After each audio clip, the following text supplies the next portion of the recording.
ദേവികുളം മണ്ഡലത്തിലെ വിവിധ പ്രദേശങ്ങളിൽ തുടർച്ചയായി ഉണ്ടാകുന്ന വന്യമൃഗ ആക്രമണം തടയുന്നതിന് നടപടി സ്വീകരിക്കണം എന്നാവശ്യപ്പെട്ടുകൊണ്ടാണ് എൻ്റെ സബ്മിഷൻ.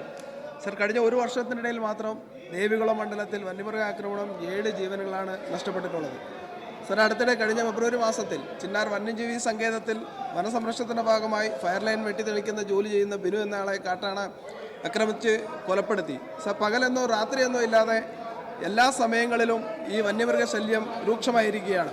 ഇത് തടയുന്നതിന് അടക്കമുള്ള സംവിധാനങ്ങൾ അവിടെ ഉണ്ടെങ്കിലും പക്ഷെ അത് ഫലപ്രദമാകുന്നില്ല.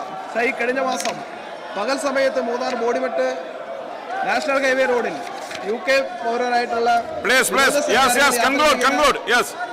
സമയത്ത് വാഹനത്തെ ആക്രമിച്ചു. സർ, തുടർച്ചയായിട്ടുള്ള വന്യമൃഗ ആക്രമണമാണ് ഉണ്ടായിക്കൊണ്ടിരിക്കുന്നത്.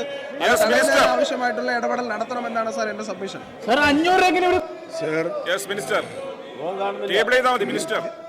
ഈ വിവിധങ്ങളായ പരിപാടികൾ ആസൂത്രണം ചെയ്ത് നടപ്പിലാക്കി വരുന്നുണ്ട്. ബാക്കി ഭാഗം മേശപ്പുറത്ത് വെക്കുന്നു.